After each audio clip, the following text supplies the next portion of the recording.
At nagsimula na nga ang journey ni Kevin Kiambao papunta sa NBA.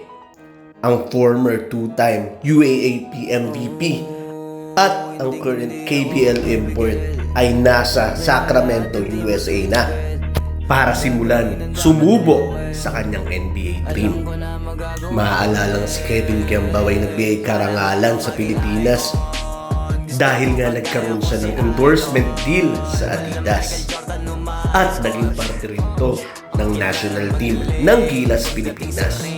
At nasa Sacramento nga ito para simulan ng kanyang journey papunta sa Summer League ng NBA. At dun nga magsisimula ang kanyang journey. At dilingin sa ating isipan na si Coach Jimmy Alapag ay parte ng coaching staff ng Sacramento Kings at magiging malaking tulong kay Kevin Kiambao.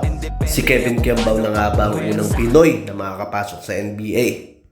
Tignan na lang natin. At ang mahalaga ay sinubukan.